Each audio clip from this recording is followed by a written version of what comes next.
Bueno, les damos un cordial saludo, bienvenida para todos nuestros oyentes, para cada uno de los seguidores de nuestras redes sociales y un especial saludo para las personas que nos escuchan a través de este medio. Busco en ti Radio Online porque recuerda que donde estás no es el final. Bueno, ya estamos en una cuenta regresiva, pero sí se llama regresiva ya. Estamos a 5 días del primer congreso Busco en ti en la Ciudad de México, 30 de septiembre, 1 de octubre. 2 días en los cuales estaremos enfocados en este tema de recobrar, de retornar a lo que es nuestro diseño, a lo que es nuestra identidad, a ese regalo que el Padre nos dio, pero que realmente no hemos aprendido a descubrir. Realmente no lo hemos activado y al no activarlo, pues estamos perdiendo muchos privilegios que están allí, que hacen parte de la identidad. Uno de ellos es decir que fuimos hechos a su imagen y semejanza. Diríamos que es el gran privilegio y de allí se desprenden muchos otros privilegios y no los hemos descubierto porque realmente ni siquiera sabíamos que existían. Pero bueno, esta es la oportunidad en estos 2 días, 30 de septiembre, 1 de octubre, Ciudad de México, tu identidad cuenta. Así que no se les olvide, lo único que les recomendamos es que el cupo es limitado. Así que apresúrense, hagan su registro. Formulario de inscripción ya está en nuestras redes sociales. Si tienen alguna pregunta, por favor comunicarse con cualquiera de los colaboradores de Busco en Ti y gustosos pues les daremos la respuesta más acertada. Bueno, ahora sí les damos la bienvenida. Leo y Lili, ¿cómo están? Hola. Hola, muy buenas tardes. Buenas tardes allá, buenos días acá. Yo ya me lo aprendí, después de mucho. Pero damos gracias a Dios porque, como dices, estamos en la recta final. Sabemos que Dios va a manifestarse en este congreso y vamos a alcanzar muchas personas. Dios mediante todos los que vendrán de distintos lugares o distintos países, aquí serán bienvenidos en la Ciudad de México y podremos juntos no solo compartir de la palabra, sino pasar un tiempo hermoso, un tiempo de conocimiento también entre nosotros mismos. Damos gracias a Dios porque a través del Padre, los hijos también podemos conocernos. Así es que, gracias Jorge. Vamos a empezar en esta mañana. Tenemos un tema muy interesante, algo que deseamos que podamos transmitir con el poder del Espíritu Santo y con la llenura del Espíritu Santo. Así es que, bienvenidos a todos en esta mañana, con el ánimo de decirles gracias a Dios porque empezamos una semana diferente, una semana donde hay muchas expectativas por el Congreso. Bueno, la semana pasada hablamos de ser llamados desde el vientre de nuestra mamá. Y el personaje fue el profeta Jeremías. Y veíamos en Jeremías 1:5 que dice, antes que te formase en el vientre te conocí. Y antes que nacieses te santifiqué. Y te di por profeta a las naciones. Así es que Dios nos conoce, Dios nos santifica y nos da un llamado. Así es que gracias a Dios porque podemos ver. Lo primero que debemos entender, decíamos, es que con amor eterno Dios nos ha amado, y eso decía Jeremías 31:3. Por eso Él nos conoce. Esta verdad nos debe hacer sentir plenos y completos, como también lo expresaba el apóstol Juan, que decía que era el discípulo amado. Nosotros tenemos que sentir ese amor de Dios, ese llamado de Dios, esa llenura que hoy vamos a hablar del Espíritu Santo. Hablamos que todos tenemos llamados y decíamos hay llamados generales, llamados específicos. En esos específicos están los ministeriales y operacionales que debemos identificar para desarrollarlos dentro del cuerpo de Cristo, que es la iglesia. Así es que debemos entender que los llamados que Dios nos hace nos van a santificar y vienen mucho antes de que nosotros decíamos los podamos descubrir, entender, comprender o empezar, ¿no? Están en los planes eternos de Dios, decíamos. Entonces tenemos que buscar visualizar espiritualmente que el llamado o a veces que ya identificamos, ahora podamos ver en el tiempo hacia atrás desde cuando Dios lo preparó, porque Él tiene buenos planes para nosotros. El tema de hoy es ser como niños, es ser llenos del Espíritu Santo. Lo primero que queremos mostrar es cómo termina el último versículo o los últimos versículos del Antiguo Testamento. Entonces tendríamos que irnos a Malaquías 4 en el versículo 5 que dice, he aquí yo les envío al profeta Elías antes que venga el día del Señor, dice, grande y terrible, Grande fue su primera venida y terrible, bueno, para aquellos que no son conocedores de su persona o que tengan una relación con él, será terrible. Y dice el versículo 6, dice, él hará volver el corazón de los padres hacia los hijos y el corazón de los hijos hacia los padres. Dice, no sea que yo venga y hiera la tierra con maldición. El cumplimiento de esta palabra la podemos encontrar en el Nuevo Testamento en la persona de Juan el Bautista, que nos mostró la importancia de preparar el camino del Señor.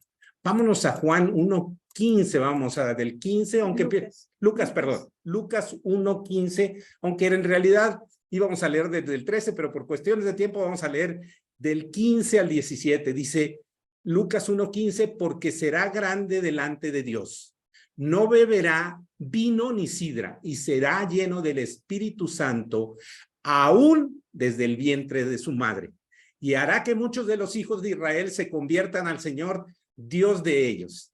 Y dice, e irá en el 17 delante de él con el espíritu y el poder de Elías, para hacer volver los corazones de los padres hacia los hijos. Y aquí cambia un poquito el contexto que terminó Malaquías. Aquí dice, y de los rebeldes a la prudencia de los justos, para preparar al Señor un pueblo bien dispuesto. Vamos a ver ese propósito en un momento con Lili de Juan el Bautista, lo que hizo.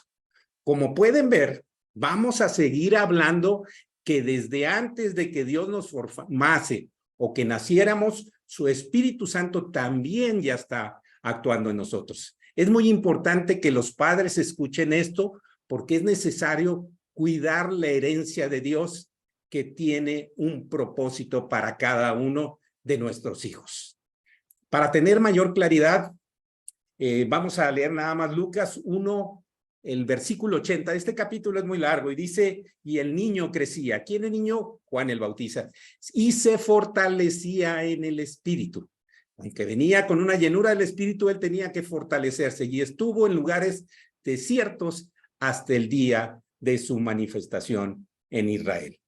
Como les decía, para tener claridad del personaje de hoy, vamos a describir algunas generalidades de su persona. Pues sí, entonces como ya leímos, pues vamos a estar hablando ahorita de Juan el Bautista. ¿Qué podemos decir de él? Son muchas las cosas, pero vamos a hacerlas muy rápido. Bueno, pues principalmente fue el precursor del Señor Jesucristo y nació 6 meses antes que él. El mismo Señor Jesucristo lo destacó o lo comparó con el profeta Elías, pero lo destacó como el más grande de los profetas. Entonces, imagínense de quién estamos hablando. La predicación de Juan el Bautista se centraba en el arrepentimiento, del perdón de pecados e impulsaba al pueblo a que buscaran a Dios. Y bueno, también vemos que de todos modos su mensaje iba dirigido a diferentes personas, no capas sociales del pueblo. Era tanto para los líderes religiosos, los publicanos, los soldados y pues el pueblo mismo. Y bueno, se le conoce eso como Juan el Bautista, aunque podríamos llamarle Juan, hijo de Zacarías, ¿verdad? Pero bueno, ¿por qué se le llamó Juan el Bautista? Precisamente por la actividad principal que ejercía o su ministerio, que era el de bautizar a las personas. Incluso podemos decir que el punto más alto de su ministerio fue cuando precisamente bautizó al mismísimo Señor Jesucristo. Bueno, este pasaje de Lucas 1 que leyó mi esposo, esos versículos,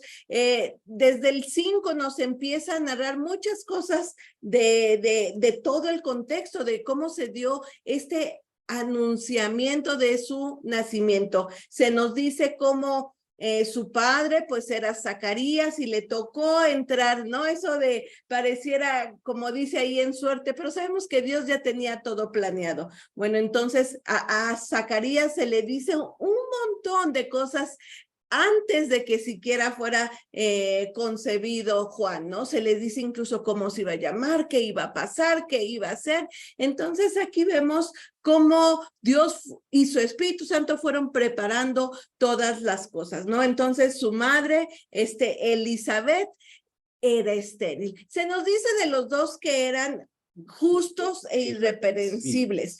Pero ahí viene el pero. Ella era estéril y los dos de edad avanzada. Híjola, podríamos decir qué triste está esto, pero ¿saben qué? Para Dios no hay imposibles. Este tipo ya de situación la habíamos vivido en el Antiguo Testamento, ¿verdad?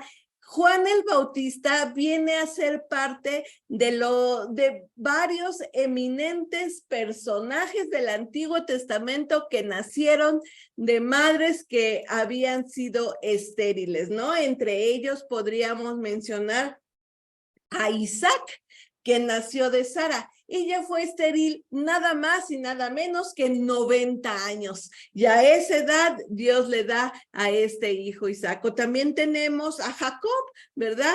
Que nació de Rebeca. Rebeca fue estéril por 20 años. Entonces, aquí también tenemos a este gran personaje, Jacob, ¿no? Padre de la nación de Israel. Ahora también tenemos a José, que recordemos que su mamá Raquel no podía tener hijos, mientras que su hermana tenía hijo tras hijo. Ella se entristecía porque no tenía hijos, pero Dios le concede tener a José y luego a Benjamín.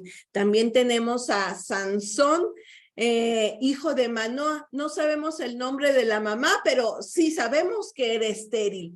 Y Dios le concedió tener a este también gran personaje ahí en Jueces. También tenemos, por supuesto, a Samuel, que ya hemos hablado de él, ¿verdad? Y cómo Dios le concede este hijo a Ana, que se nos dice reiteradamente que no podía tener hijos. Es muy chistoso que se nos dice en un versículo y no podía tener hijos, y luego en otro y en otro. O sea, en 3 versículos se nos vuelve a confirmar que no podía tener hijos, pero Dios obra grandemente y favorece con su gracia y les concedió a todas ellas hijos que fueron muy especiales, muy importantes, y sobre todo que cumplirían un propósito dentro de la voluntad de Dios. Y bueno, es que todo este capítulo 1, les digo, nos empieza a narrar varias cosas acerca de Juan el Bautista y una misión que iba a tener. Hay varias cosas a destacar, pero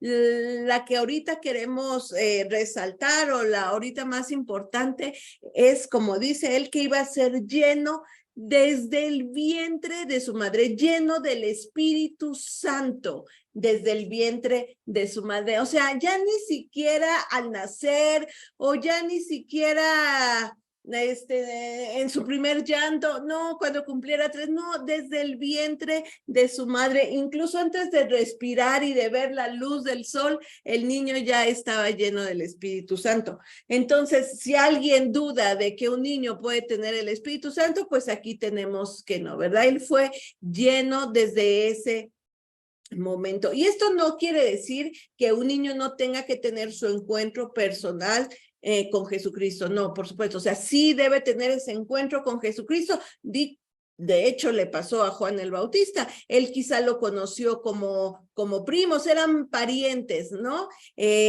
Pero hasta que llegó su ministerio, él reconoce al Mesías y dice, he aquí el Cordero de Dios. Le fue revelado. Así igual a todos tenemos que tener ese encuentro. Y eso que era su primo. Exactamente, y eso que era su primo, y seguro se vieron antes, ¿verdad? Pero hasta que le es revelado precisamente la persona de Jesucristo. Así todos los niños también deben de tener ese encuentro con Jesucristo. Y bueno, ¿qué nos indica entonces de por qué iba a ser lleno desde ese momento? Porque ya iba a tener ese poder para lo que Dios lo había mandado. Él iba a tener ese poder de profeta, porque incluso después de ese versículo 15 de Lucas 1, se nos dice que él haría que las personas se convirtieran a Dios. O sea, tiene un propósito el que él fuera lleno del Espíritu Santo desde ese momento, ¿verdad? Porque ya tenía un propósito. Incluso se nos dice, ¿no? Con ese poder del profeta Elías para preparar al Señor un pueblo bien dispuesto. Y bueno, también se nos, como dato curioso, podríamos decir, pero no es así, ¿verdad? Dice que no iba a beber vino ni sidra.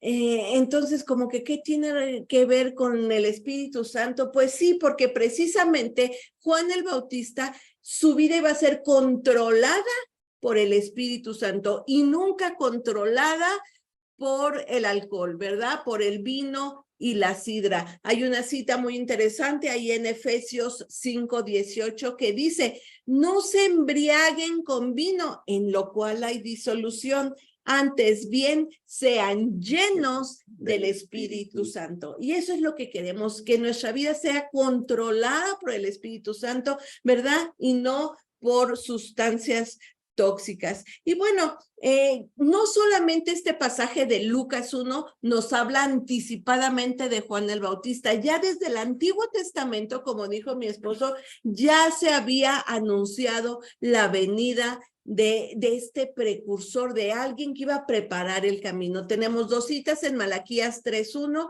y en Isaías 40 del 3 al 5. Malaquías 3:1 dice, he aquí yo envío mi mensajero, el cual preparará el camino delante de mí. Y bueno, Isaías 40, ese también pasaje muy importante, dice del 3 al 5, voz que clama en el desierto, preparen camino al Señor, enderecen calzada en la soledad a nuestro Dios. Todo valle sea alzado, bájese todo monte y collado, lo torcido se enderece y lo áspero se allane, y se manifestará la gloria del Señor, y toda carne juntamente la verá, porque la boca del Señor ha hablado.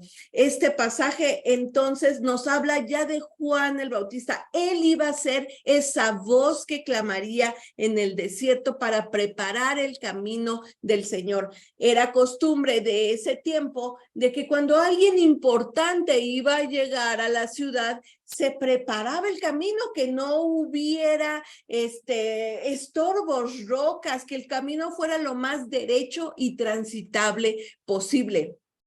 Eso es en lo físico, ¿verdad? Que se preparara el camino. Pero Juan el Bautista descubre que pues esto no se refiere a algo externo, algo físico, sino a una actitud del corazón. Y por eso su mensaje es tan fuerte diciendo, arrepiéntanse porque el reino de los cielos se ha acercado. Y bueno, este pasaje de Isaías 40 lo tenemos en los 4 evangelios. Imagínense la relevancia de este pasaje.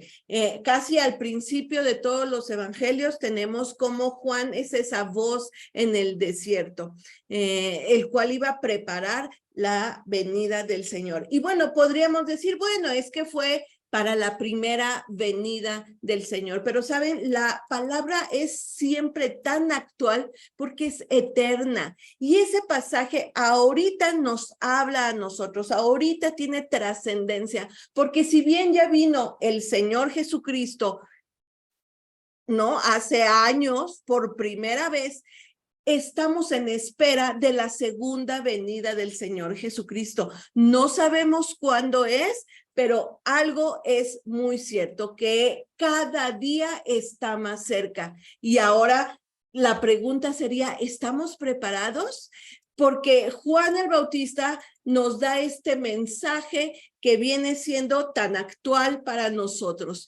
Quisiera repetir solo las frases que en las que ahorita vamos a hablar. Dice, todo valle sea alzado, bájese todo monte y collado, lo torcido se enderece y lo áspero se allane. Bueno, ¿qué quiere decir esto ahorita para nosotros? O ¿cómo es que nosotros vamos a prepararnos de esa forma? Pues sí, porque se refiere a actitudes del corazón. ¿Qué es un valle? Vamos a empezar con la primera frase que dice que todo valle sea alzado. Los valles son las partes bajas, ¿verdad? O son una llanura, es una parte baja y dice, álcese todo valle. ¿A qué se refiere eso? En la palabra tenemos muchas referencias de valles.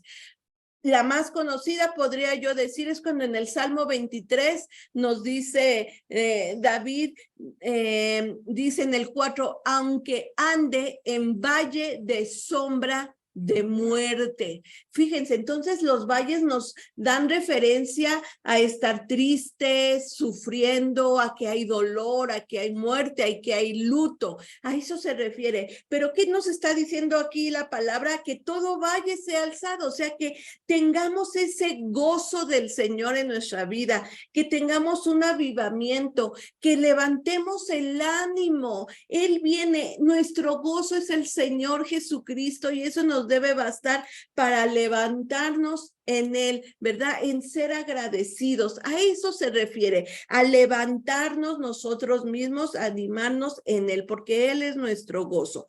La segunda dice, todo monte se baje, ¿no? Que se baje todo monte y collado. Es todo lo contrario a un valle. Un monte, lo entendemos, está elevado y pues también nos dice que se baje todo monte. Pues ¿a qué se refiere? Que muchas veces podemos ser orgullosos y pensar que todo lo que tenemos es por nuestros propios esfuerzos, porque nosotros lo hemos logrado. Y no es cierto, no hay mayor engaño que ese. Dios es el que obra, Dios es el que nos favorece, el que nos bendice. Entonces, ¿cuál es el antídoto para esto del orgullo? Pues la humildad, ¿verdad? Hay que ser humildes. El mismo Juan el Bautista dijo, es necesario que yo mengüe y que Él sea levantado. Pues sí, porque Jesucristo es el único, dice ahí Isaías, el alto y sublime. Él es el único que debe estar en esa posición alta y nosotros abajo, ¿no? Entonces, por eso bajar, si estamos muy altitos, hay que bajarnos, ¿verdad? Y bueno, ¿cuál es? Bájale un poquito. No, tú, sino cuando estemos en esa actitud. Exacto. Entonces, el tercero nos habla de que lo torcido se enderece. Pues sí, ¿verdad? No puede haber un camino tan torcido. Por eso, ¿qué se refiere? Hay un dicho, no sé si sea mexicano nada más, pero dice este dicho, árbol que nace torcido, jamás su tronco endereza. Pero nosotros sabemos en la palabra que eso es una mentira, ¿verdad? Dios transforma vidas, porque puedes decir, no, es que mi vida está tan torcida que no tiene remedio. No, claro que sí. La Biblia nos narra un montón de transformaciones tan radicales que sabemos que nada más hay que ponernos en las manos de Dios y como Juan el Bautista predica, arrepentirnos de nuestros pecados es la clave para enderezar lo torcido. Y por último, tenemos este mensaje tan importante que da Juan el Bautista. Dice que lo áspero, lo rasposo, lo áspero se allane, se haga liso, ¿verdad? Entonces, ¿a qué se refiere eso? Muchas veces podemos ser ásperos en nuestras relaciones interpersonales, ¿verdad? Entonces se refiere a que no seamos ásperos. Proverbios 15:1 dice, la blanda respuesta quita la ira, mas la palabra áspera hace subir el furor. Entonces no debemos hablar con aspereza, sino ser dulces en nuestro trato con los demás. Entonces, especialmente los varones, y eso también nos dice a los esposos, no sean ásperos con sus esposas. Exactamente, ¿no? Entonces aquí tenemos estas 4 actitudes que Juan el Bautista, si bien dijo para la primera venida, ahora nosotros tenemos que trabajar en ellas para estar listos y preparados para la segunda venida de Jesucristo. Entonces, si tu caso es que hay que levantar ese valle de tristeza, pues hacerlo. Si hay que bajar ese monte de orgullo, hacerlo. Si hay que enderezar lo torcido, esos pecados que hay que confesar, hay que hacerlo. Y si hay que dejar de ser ásperos con los demás, pues hacerlo. Bueno, les digo que este tema pudiera darnos para tantas cosas, pero ya tenemos que ir por esa parte de ir cerrando y concluyendo lo que hemos visto de alguna manera. Hablamos de que Juan el Bautista fue lleno del Espíritu Santo desde el vientre de su mamá. Sin embargo, otro versículo nos decía que vimos que crecía y se fortalecía en el Espíritu. Nosotros necesitamos tener una verdadera conversión, crecer y fortalecernos en el Espíritu. Hablamos de esta llenura, ¿no? La llenura del Espíritu Santo tiene que ver con que toda lámpara necesita aceite. La pregunta lógica sería, ¿de qué tamaño es tu vasija? ¿Saben qué? No es cuestión de tamaño, es cuestión de que con qué frecuencia estemos llenando esa vasija. ¿Por qué? Porque alumbra más tiempo y caminamos más con esa lámpara, ¿no? Si nuestra referencia o ejemplo es como el tanque de gasolina, por mencionarlo de alguna manera, entonces sabemos que en el tablero del coche hay un indicador que nos enseña el nivel que marca la gasolina. Sin embargo, habrá personas que cargan nuevamente gasolina hasta que el nivel sea muy bajo o lo necesitan, o que están utilizando la reserva también del tanque, ¿no? El tanque de reserva, más bien dicho. Entonces, esto no es así. Esto no es así. Con Dios no es así, porque nuestra lámpara de aceite no debe llenarse hasta que el nivel esté bajo, sino que porque es una necesidad constante. Si fueran pilas también o baterías, ¿qué pasaría si estuvieran bajas unas pilas? ¿Qué nos pasa cuando tenemos una lámpara y unas baterías bajas? Lógicamente alumbramos menos, entonces el poder es menor de esa luz, ¿no? Si nosotros tenemos poco aceite en nuestra lámpara, el poder e intensidad de nuestra luz sería débil para enfrentar la oscuridad. Los demás podrían ver eso también en nosotros. Ninguna luz se va a esconder, la luz sale. Jesús nos dice que somos la luz del mundo. Por consiguiente, la llenura y el poder del Espíritu Santo en nosotros está en función de nuestra necesidad de buscar a Dios primeramente, querer ser como Cristo y refugiarnos y dejarnos guiar en la persona del Espíritu Santo. Él es un consolador, así nos enseña la palabra. Nosotros sabemos que tenemos 3 tipos de relaciones. Dice, cuando amamos a Dios, a Dios, con nosotros mismos y con los demás, nos dice la palabra. Diríamos que podemos establecer una congruencia con las manifestaciones del Espíritu Santo. La primera de ellas, estamos hablando de la llenura. La llenura es lo que produce Dios y el Espíritu Santo conmigo mismo. Esa llenura, dijimos, porque tengo que tener mi vasija llena, y como dijimos, está en función de mi necesidad de tener esa relación íntima con Dios. La parábola de las 10 vírgenes nos muestra esto. Vamos a Mateo 25, aunque sería del 1 al 13, vamos a leer solo 3 versículos, el 2, el 4 y el 10. Dice que 5 de ellas eran prudentes y 5 insensatas. Las insensatas, tomando sus lámparas, no tomaron aceite consigo. No tomaron consigo aceite, mas las prudentes tomaron el aceite en sus vasijas, juntamente con las lámparas, unas sí y otras no. ¿Cuáles podemos ser, las que tomamos ese aceite o las que no tomamos? Pero vean lo que pasó en el versículo 10, dice, pero mientras ellas iban, aquí las imprudentes fueron por aceite, iban a comprar, vino el esposo y las que estaban preparados entraron con él a las bodas. Nosotros vamos a celebrar las bodas del Cordero, por lo tanto tenemos que tener nuestra vasija llena de aceite para cuando él venga. Y dice por último, y cerró la puerta. Se quedaron afuera las insensatas. Bueno, vemos que es la llenura, el poder, lo que Dios produce y el Espíritu Santo en mí. Después de la tentación, en Lucas 4:14, dice, Jesús volvió en el poder del Espíritu a Galilea y se difundió su fama por toda la tierra de alrededor y enseñaba en las sinagogas de ellos y era glorificado por todos. Era manifiesto ese poder en el cual él regresó después de la tentación. Nosotros podemos regresar después de una prueba, de alguna situación difícil, fortalecidos en ese poder.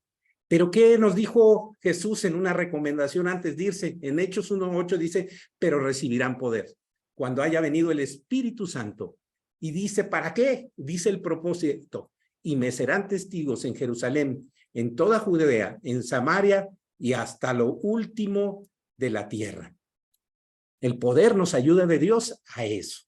Luego, la tercera, todos conocemos qué pasó en Hechos 2, es el bautismo del Espíritu. Lo que produce en mí es Dios y el Espíritu Santo para con otros. Es decir, para poner en práctica dentro del cuerpo de Cristo. Y vamos a ver qué nos dice. Sabemos, si queremos leer todo Hechos 2, pero nada más vamos a ver, después de que Pedro se levantó y que murmuraban que estaban ebrios, Pedro se levantó con unas palabras muy poderosas. Y nada más vamos a ver el final. 2:41 dice, así que los que recibieron su palabra fueron bautizados. Y se añadieron aquel día como 3,000 personas.